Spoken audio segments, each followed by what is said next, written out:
आप क्या कर रहे हैं, मुस्लिम इश्यूज को पूरा हटाकर क्या कर रहे हैं, कौन बीजेपी को हारा था उसको जिताते हैं आप।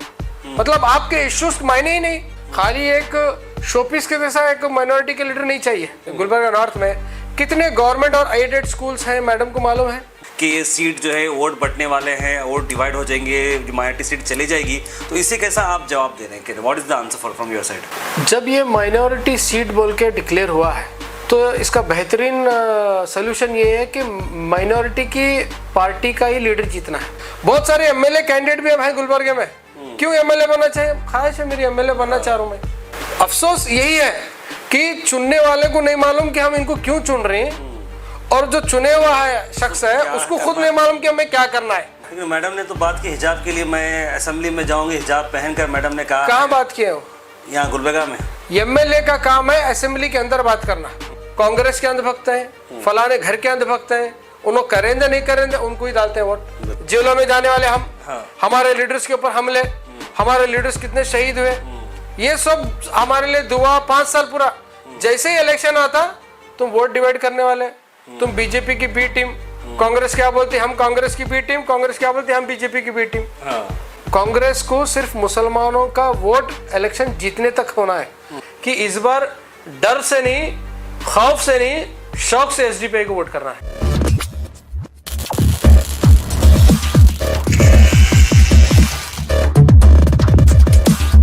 Face to Face is powered by Mannoor Multi Speciality Hospital.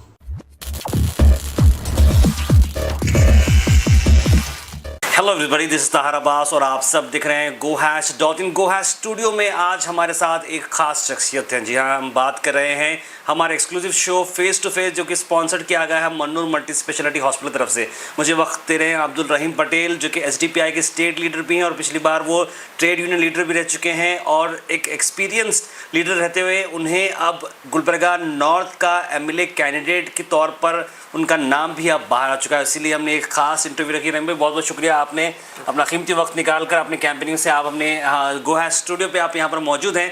पहली बात तो आप एमएलए कैंडिडेट हैं, बहुत सारे अनाउंसमेंट हो गए। हाल ही में सज्जाद अली नामदार साहब का भी नाम आ चुका है, आम आदमी पार्टी से एक आप हैं, अभी बहुत सारे चीज़ों लोगों के नाम आना बाकी है। तो फिलहाल के लिए एसडीपीआई की तरफ से आपका नाम आना, ये कितनी अहम बात है? Social democratic party of India एक ऐसा प्लेटफॉर्म है जो पार्टी बेस्ड है, लीडर बेस्ड नहीं है। जी, आप 13 साल से एसडीपीआई के बारे में सुन रहे होंगे, कहाँ भी कोई अगर कुछ काम हो रहा है तो एसडीपीआई कर रही है बोल के आता है, बिल्कुल। कोई एक शख्सियत का नाम नहीं आता है। ये शख्सियत परस्त पार्टी नहीं है। जी, हालांकि गुलबर्गा को एसडीपीआई मैं ही लाया हूँ जी, यहाँ का one of the founding member मैं हूँ। अगर हमारे पास ऐसा चाह रहता तो अब्दुल रहीम पटेल की एसडीपीआई बोलकर मैं पार्टी से ज़्यादा मैं मशहूर हो सकता था। सही बात। क्योंकि एसडीपीआई का एक कैलकुलेटेड एक डिसीजन है कि पार्टी से बड़ा चेहरा नहीं होना है, पार्टी से बड़ा लीडर नहीं होना है। तो इसलिए हम इलेक्शन के आखिरी वक्त तक हम पार्टी को ही प्रमोट करते हैं, ना कि लीडर को। जी, जब भी इलेक्शन आता है डिस्कशन कर कर 3 या 5 नाम जो आते हैं उसको फाइनल कर कर एक का नाम देते हैं। उसी तरह से एक डेमोक्रेटिक सेटअप है हमारा। ब्रांच लेवल से लेकर स्टेट लेवल तक हमारा डिस्कशन होता है, उसके बाद एक नाम को प्रपोज किया जाता है। गुलबर्गा में भी पहले 5 नाम है, उसके बाद 3 नाम किए उसके बाद बहुत सारे डिस्कशन के बाद अल्हम्दुलिल्लाह मुझे मौका मिला है एज ए कैंडिडेट 2023 में इलेक्शन लड़ने का। बिल्कुल, जैसे कि आप जानते हैं कि अब्दुल रहीम पटेल साहब हमारे साथ मौजूद हैं। रहीम साहब, आप देख रहे हैं कि गुलबर्गा नॉर्थ की हम स्पेसिफिक बात करेंगे, हम स्टेट की बात नहीं करेंगे, इंडिया की बात नहीं करेंगे, गुलबर्गा नॉर्थ को हम फोकस करते हुए बात करें, जहाँ से आप कैंडिडेट हैं। यहाँ पर आप देख रहे हैं कि माइनॉरिटी बेस्ड सीट है, तो माइनॉरिटीज़ का आना, मैं समझता हूँ मैं बोलने से पहले आपको बहुत सारे लोग ऑलरेडी बोल चुके हैं ये कि ये सीट जो है वोट बंटने वाले हैं, वोट डिवाइड हो जाएंगे, माइनॉरिटी सीट चली जाएगी, तो इसे कैसा आप जवाब दे रहे हैं? What is the answer from your side? जब ये माइनॉरिटी सीट बोल के डिक्लेयर हुआ है और सब लोगों की ख्वाहिश है कि माइनॉरिटी का एक लीडर आना है, बिल्कुल, तो इसका बेहतरीन सोल्यूशन ये है कि माइनॉरिटी की पार्टी का ही लीडर जीतना है। फॉर एग्जांपल, अगर कांग्रेस का अगर मुस्लिम एमएलए अगर जीतता है तो हमें 5 साल का रिकॉर्ड देखे हम, डीके शिव कुमार, इनका जो कांग्रेस के जो हाईकमांड है उनके बोलने के ऊपर इन्हों बात करना पड़ता है, चाहे मुस्लिम इश्यू हो या कोई भी इश्यू हो। जब तक हाई कमांड नहीं बोलता इनको बात करने के लिए, ये आपके लिए नहीं बात करते हैं। हाई कमांड क्या बोला डीके शिव कुमार, हिजाब के ऊपर नहीं बात करना, हलाल कट हराम कट के ऊपर नहीं बात करना, मुस्लिम ट्रेडर्स के ऊपर जब बाइकआउट हो रहा था जब नहीं बात करना, अजान के ऊपर जब आए नहीं बात करना। मतलब क्या है इसका कि आप कांग्रेस को सिर्फ मुसलमानों का वोट इलेक्शन जीतने तक होना है, जीतने के बाद मुसलमानों के इश्यूज, मुसलमानों के जो परेशान है वो नहीं होना है।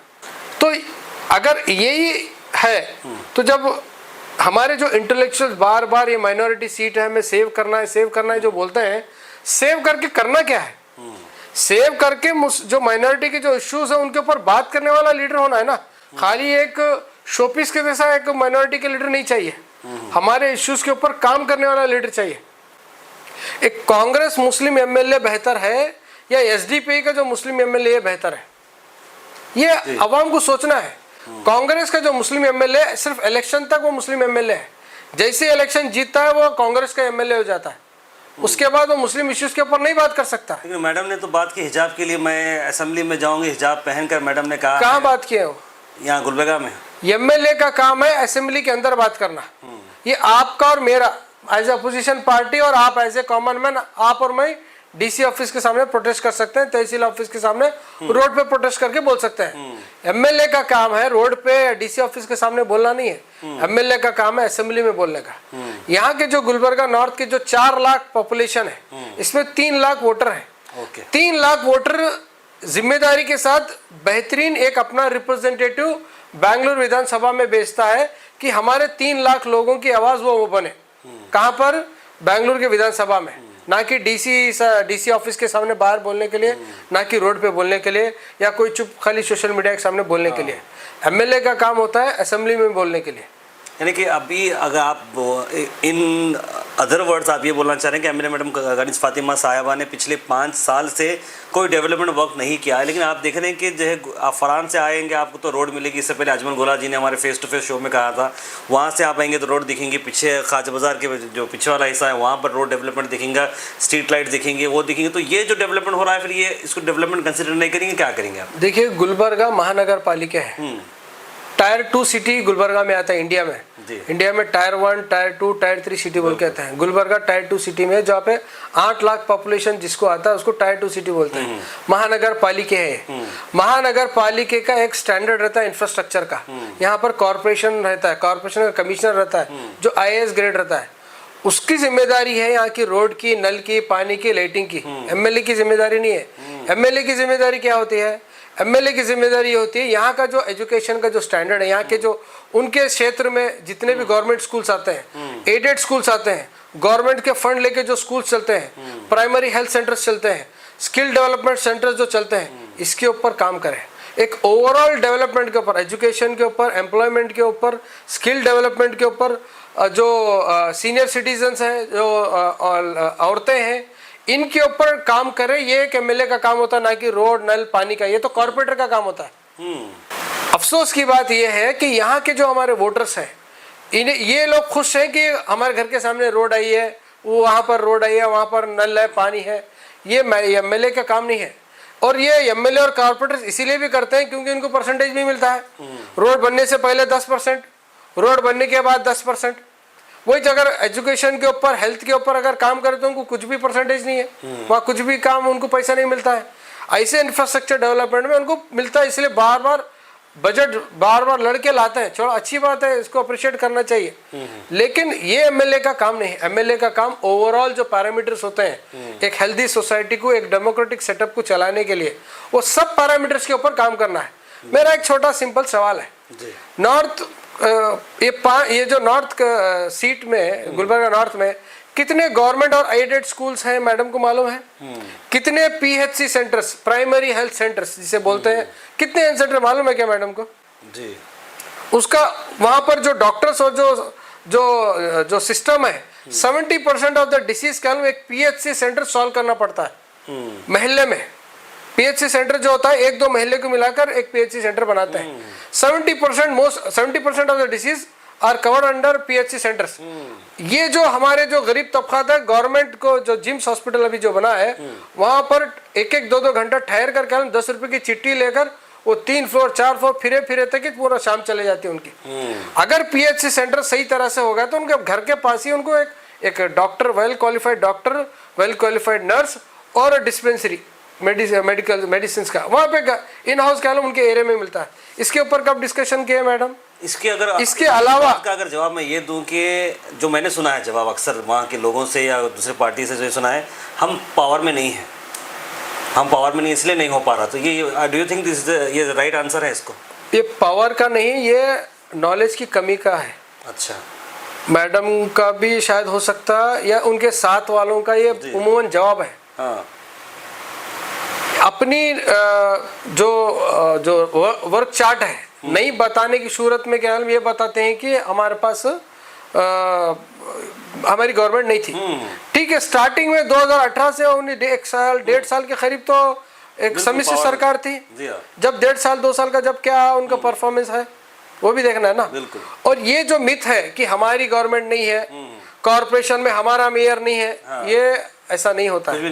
नहीं होता है। 224 MLA होते हैं। एक जो इलेक्टेड गवर्नमेंट जो होती है सभी MLAs को बराबर से बजट देना पड़ता है। हाँ, कुछ इलेक्टेड गवर्नमेंट क्या करते हैं, अपने जो पार्टी के जो MLAs रहते हैं वहां पर थोड़ा बहुत ज्यादा क्या फंड देती है ताकि अपनी पार्टी का नाम ये करे। इसका मतलब ये नहीं कि कांग्रेस का MLA या JDS के MLA तो बीजेपी की गवर्नमेंट कुछ भी नहीं देती, ऐसा नहीं हो सकता डेमोक्रेसी में। इवन कॉर्पोरेशन लेवल का भी ऐसा होता है। हाँ, फंड्स थोड़े कमी पेश हो सकते हैं, 19 भी सकते हैं, लेकिन टोटली नेग्लेक्ट कर सकते हैं ऐसा नहीं है। और दूसरा, ये एक डेमोक्रेटिक कंट्री है। अगर गवर्नमेंट आपके क्षेत्र के साथ अगर सौतेला व्यवहार कर रही है, अगर काम नहीं कर रहे तो आपके पास पूरा हक है असेंबली में उसके ऊपर आवाज उठाए। कितने सवाल उठाए आप गुलबर्गा नॉर्थ के लिए, वहां पर कितने आप क्वेश्चन आवर पे आप क्वेश्चन आवर रखे। क्वेश्चन आवर क्या बोलते हैं, 0 आवर क्या बोलते हैं, बजट किसको बोलते हैं, एनालिसिस ऑफ बजट क्या है, ये हमारे MLAs को मालूम है क्या? कितने ऐसे हमारे इलेक्टेड रिप्रेजेंटेटिव्स हैं, एज ए इलेक्टेड रिप्रेजेंटेटिव्स उनको क्या करना है उनको वो नहीं मालूम। कितने ऐसे कॉर्पोरेटर्स हैं, उनको कॉर्पोरेटर के क्या हमारे फंक्शंस हैं, हम क्या करना है, बहुत सारे लोगों को नहीं मालूम है। उन्होंने सीखे तक 5 साल जाते हैं। तो अफसोस यही है कि चुनने वाले को नहीं मालूम कि हम इनको क्यों चुन रहे हैं, और जो चुने हुआ है शख्स है उसको खुद नहीं मालूम कि हमें क्या करना है। बहुत सारे हमारे जो कॉर्पोरेटर्स जीते हैं उन्होंने कॉर्पोरेटर इसलिए बने हैं क्योंकि हमारी ख्वाहिश है बनने की। बहुत सारे उनके पास लाखों करोड़ों रुपए का रुपए है, ख्वाहिश है भी। आप पूछिए उनको कॉर्पोरेटर क्यों बने, आप ऑफ द माइक जाके पूछिए, ख्वाहिश है मेरी, चुप, ख्वाहिश है। बहुत सारे MLA कैंडिडेट भी है गुलबर्गे में, क्यों MLA बनना चाहिए, ख्वाहिश है मेरी, MLA बनना चाह रहा हूं मैं। अगर ऐसे MLA ख्वाहिश की बुनियाद पर अगर MLA बने तो काम नहीं कर सकते। हमारे जो वोटर्स हैं उनको मालूम होना चाहिए MLA बोले तो क्या है। मैं सोशल मीडिया में देखता रहा हूँ, मैडम जब भी जा रहे हैं वहाँ पर जब उनसे जो बात कर रहे हैं, हम 50 साल से कांग्रेस को डाल रहे हैं, हम 30 साल से खमर साहब को डालते हैं, अब तुम्हारे को डाल रहे हैं। लोगों को इतना अंधभक्त बनाया गया है कि लोग क्या काम करें उसके ऊपर सवाल नहीं कर रहे, सिर्फ इसलिए वोट कर रहे हैं क्योंकि इन्हों फलाने के घर से है, इन्हों फलानी पार्टी से है।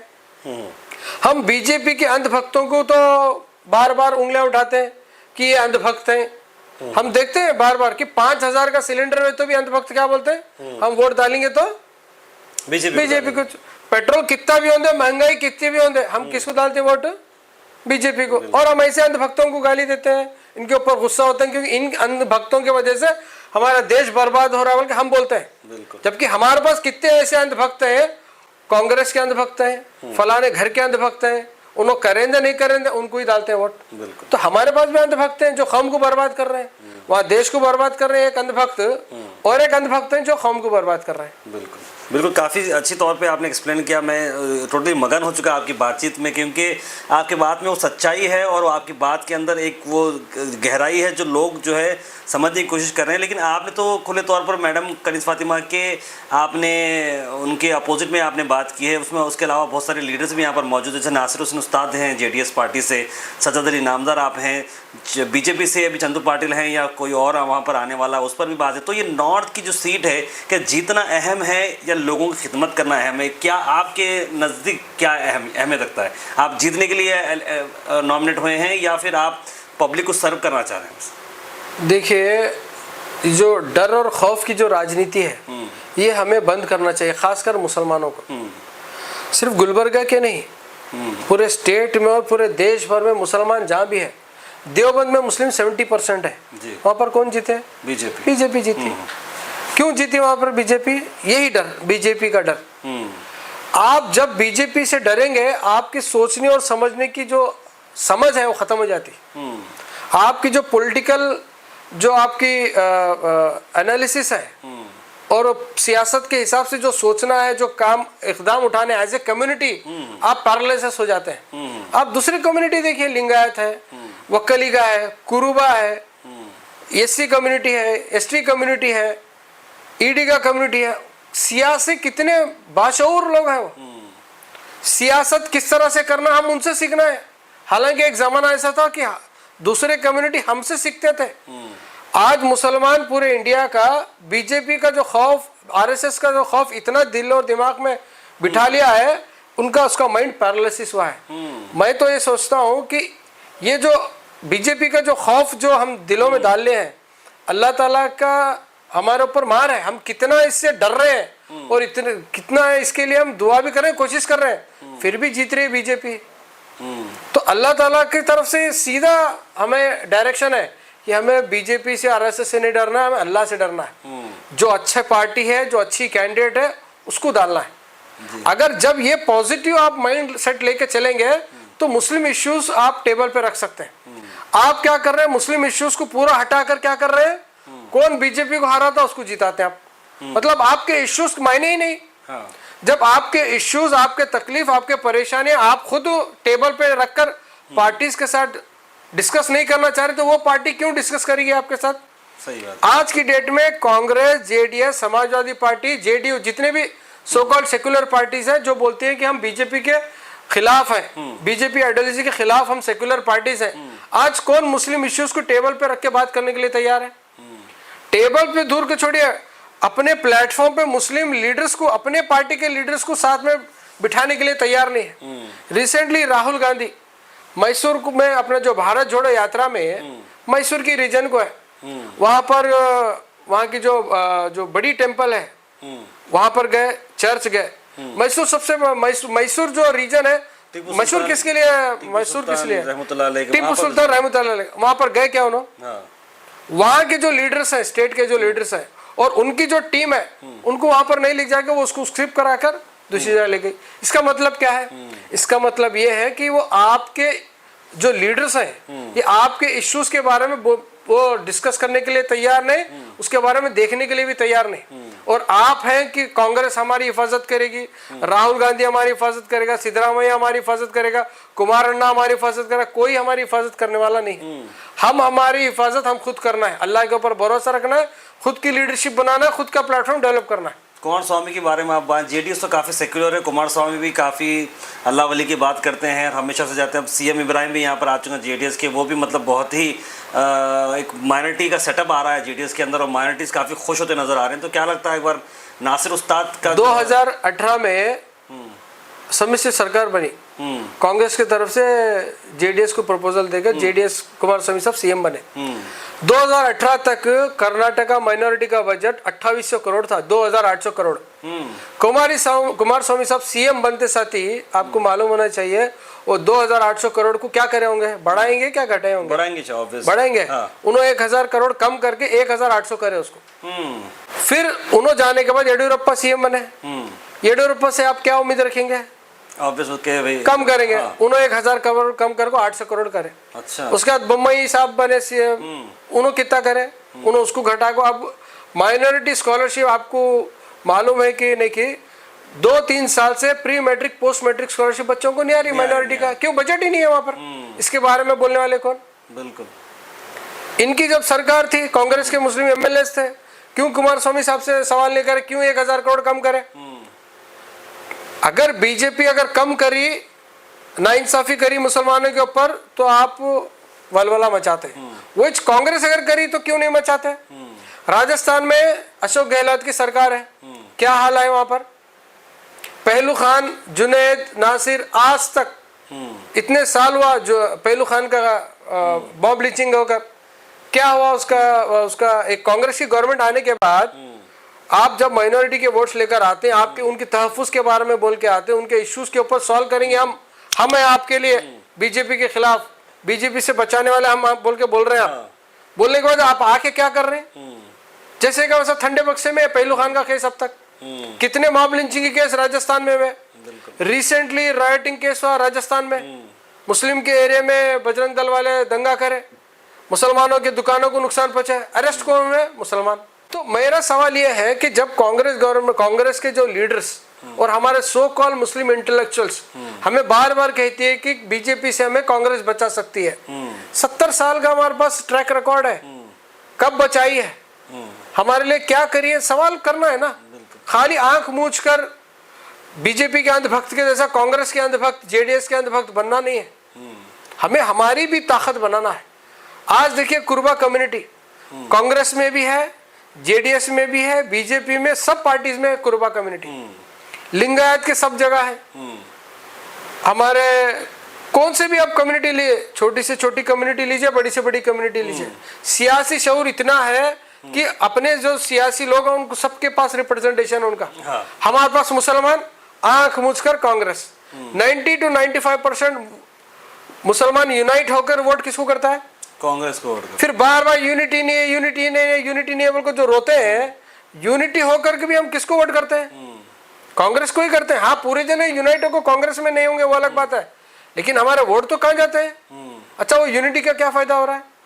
बिल्कुल। अब हाल ही में मैंने सुना है कि डीके कुमार ने और जो रिप्रेजेंटेशन है कम कर दिया है, और ऑब्वियसली जब आप देखिए लिंगायत ने समावेश किया परसों रिसेंटली बीजापुर में, उस लिंगायत समावेश में बीजेपी के लिंगायत लीडर, कांग्रेस के लिंगायत लीडर, जेडीएस के लिंगायत लीडर, आम आदमी पार्टी के Lingayat leaders as a Lingayat community को रिप्रेजेंटेशन करने वाले बोल के वहां पर वो समावेश में आए, और उनका क्या रेजोल्यूशन था कि हमारे को ज्यादा से ज्यादा सीट होना, हमारे इश्यूज के ऊपर काम करना। रिसेंटली ब्राह्मण समाज का एक मीटिंग हुआ, उनका भी वही है, कुर्बा का होता है, एससी कम्युनिटी का, एसटी का होता है। सब कम्युनिटीज इसलिए लड़ते हैं कि हमारे पास एमएलए ज्यादा हो, हमारा रिप्रेजेंटेशन ज्यादा हो। अफसोस की बात है, मुसलमान कम्युनिटी जो सबसे ज्यादा पॉपुलेशन है कर्नाटक में, एससी के बाद शेड्यूल कास्ट का पॉपुलेशन कर्नाटक में 1 करोड़ है, मुस्लिम का पॉपुलेशन 75 लाख है, लिंगायत का 60 to 65 लाख है, वक्कली का जो देवगढ़ी का कम्युनिटी है उनका 45 लाख है, कुर्बा का 40 लाख है। जो इतने छोटे कम्युनिटीज ये कर रहे हैं कि हमारे पास इतने एमएलए होना, नेक्स्ट सीएम हमारा होना, हमारा मुस्लिम एमएलए, हमारे जो कांग्रेस के जो 75 लाख पॉपुलेशन क्या बोल रही है, बीजेपी नहीं आए तो बस। इनके पास कोई पॉलिटिकल विजन नहीं है, पॉलिटिकल सोच नहीं है। अगर एक घर में अगर एक भाई कांग्रेस में है, एक भाई जेडीएस में है, दोनों एक दूसरे के दुश्मन। वही आप लिंगायत में लीजिए, कुर्बा में लीजिए, ब्राह्मण्स में लीजिए, एक भाई कांग्रेस में, एक भाई जेडीएस में, एक भाई बीजेपी में। बैंगलोर में 2 एमएलए हैं, एक बैरती सुरेश बोल के है, कांग्रेस में सिद्धरामैया साहब का राइट हैंड खास, उसका ही छोटा भाई या बड़ा भाई बीजेपी में एमएलए है। जारकिहोली ब्रदर्स लीजिए, एक कांग्रेस में, एक जेडीएस में, एक बीजेपी में। ये कम्युनिटीज के आलम पॉलिटिकल पार्टीज को इस्तेमाल करते हैं अपने फायदे के लिए, उनके अंधभक्त नहीं बनते, उनके पैरों में जाके भीख नहीं मांगते, आप पीछे हमारे बचाने वाले, अगर तू नहीं तो इन्हें, इन्हें नहीं तो इन्हें। अगर पॉलिटिकल हमारे जो कौम के जो सियासतदान है, अपने आप को दानिश्वर तबका जो 5 साल में एक मर्तबा रिचार्ज होकर आते हैं, हाँ, अपनी सीट बचाने के लिए, ये इंटेलेक्चुअल से मेरा सवाल है, 5 साल आप कहाँ जाते हैं? सही है। आप इंटेलेक्चुअल का मतलब कि आप जिस गवर्नमेंट को, जिस एमएलए को जिताते हैं, 5 साल आपकी जिम्मेदारी है, आप उससे काम ले, बिल्कुल, और वो गवर्नमेंट को रिप्रेजेंटेशन दे, काम ले। पता है उन्होंने क्या सवाल जवाब देते हैं? इनको वो लोग अपॉइंटमेंट भी नहीं देते मिलने के लिए। 5 साल पहले इनको रिचार्ज करते हैं, कुछ तो दे दे कर, ये रिचार्ज होकर इन्होंने पूरे गांव गली करके क्या मुसलमानों की सीट बचाना है, बीजेपी से बचना है तो कांग्रेस को वोट करना है, एक माहौल बनाकर क्या किसी XYZ को जिताते हैं, फिर कौन से तो बिल में जाकर छुपते हैं, फिर 5 साल मुसलमान परेशान, और वो जब मुसलमान जब परेशान होता है वो जमीनी सतह पे कौन लड़ रहा है उसके लिए? एसडीपीआई। हर इश्यूज में हम प्रोटेस्ट करते हैं, हमारे एहतजाज करते हैं, हम हमारी बात रखते हैं। जब एसडीपीआई बहुत अच्छी पार्टी 5 साल, जो ही इलेक्शन आता है हम अच्छी पार्टी नहीं, हम छोटी पार्टी। अरे इन्हों क्या बहुत भारी, इनके इन्हों आते वोट डिवाइड होते। 5 साल हम बहुत अच्छे, क्यों? हम काम करने वाले, बात करने वाले, तुम्हारे इश्यूज के ऊपर लड़ने वाले, जेलों में जाने वाले हम, हमारे लीडर्स के ऊपर हमले, हमारे लीडर्स कितने शहीद हुए, ये सब हमारे लिए दुआ। 5 साल पूरा। जैसे ही इलेक्शन आता तुम वोट डिवाइड करने वाले, तुम बीजेपी की बी टीम, कांग्रेस क्या बोलती हम कांग्रेस की बी टीम, कांग्रेस क्या बोलती हम बीजेपी की बी टीम। और ये जो अवाम है जिसके लिए हम हमारी इतनी कुर्बानी दे रहे हैं, ये 5 साल हमें तारीफ करती है। लेकिन अफसोस की बात यह है कि जैसे ही इलेक्शन आते हैं फिर हमारे कुछ उंगलियां उठाते ना, हमारे ऊपर ही सवाल आते, तू बने कहीं को भाई, तुम्हारे लिए, तुम्हारे वजह से बीजेपी आ रही, हमारे वजह से बीजेपी नहीं आ रही। अगर आप वोट्स लेते हैं, एग्जाम्पल 10,000 भी वोट लेते हैं, 20,000 वोट लेते हैं, 30,000 वोट लेते हैं, आप जीत भी जाते हैं तो ये बहुत अच्छी बात है।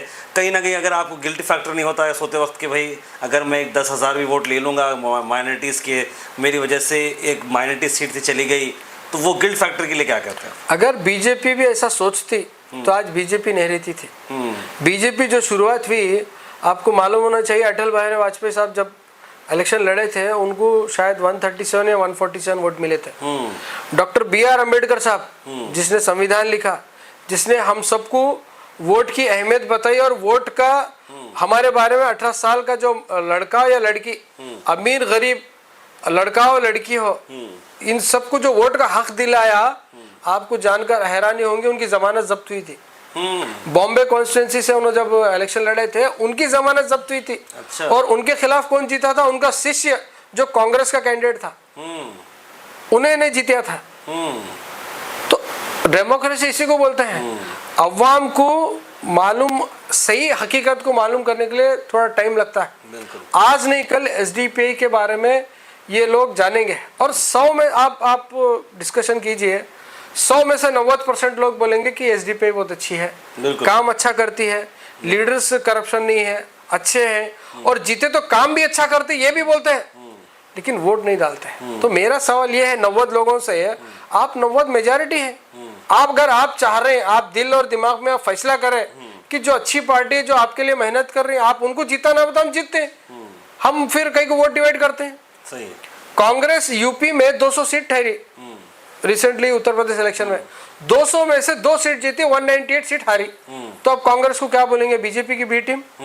क्या कांग्रेस के वोट डिवाइड करने ठहरी थी क्या? और इसके वजह से बीएसपी और एसपी के कम से कम 50 से 60 एमएलए हारे हैं कांग्रेस के वजह से। इवन बिहार में भी जब इलेक्शन हुआ, कांग्रेस के वजह से क्या जेडीयू हारी सो है, आरजेडी हारी सो है। तो जब आप कांग्रेस को क्या बोलेंगे?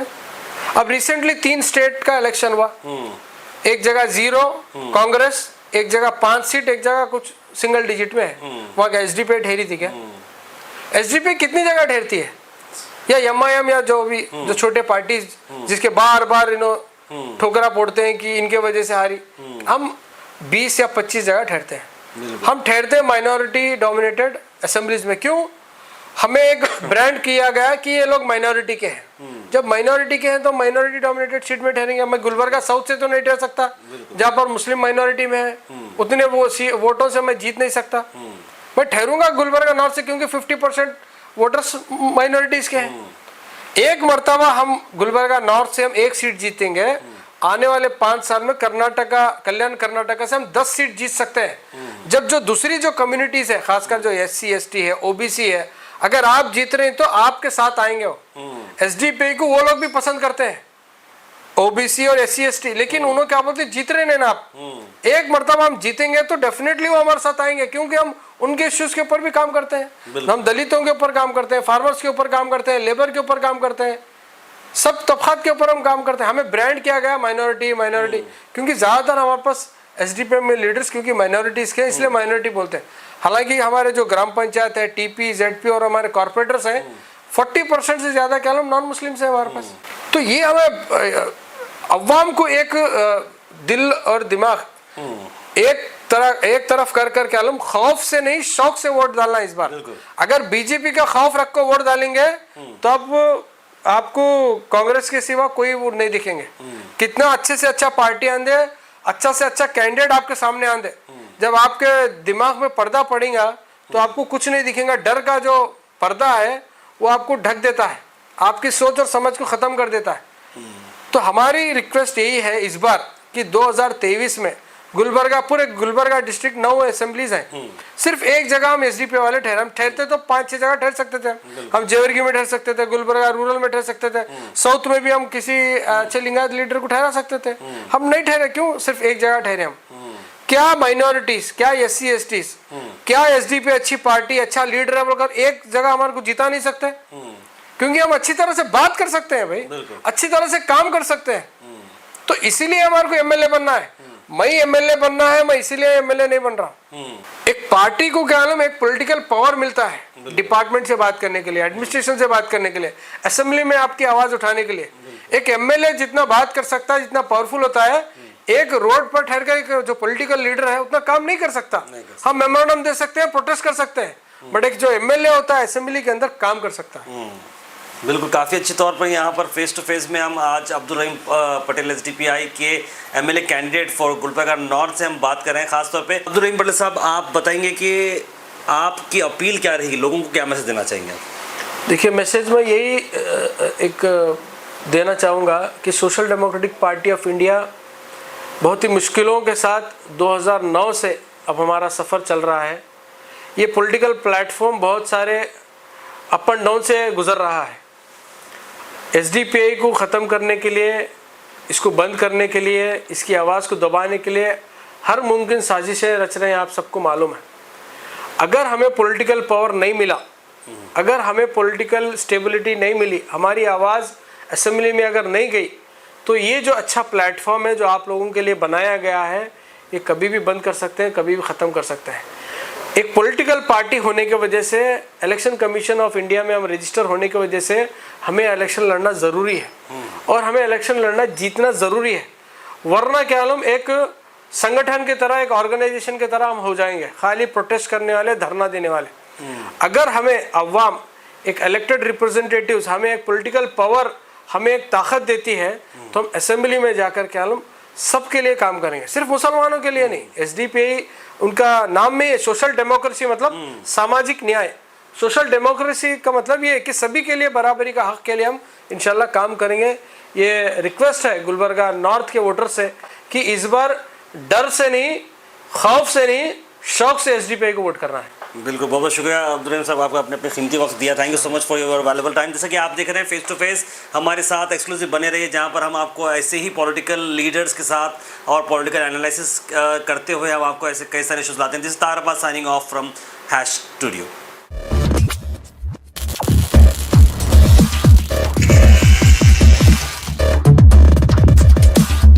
Face to Face is powered by Mannoor Multi Speciality Hospital.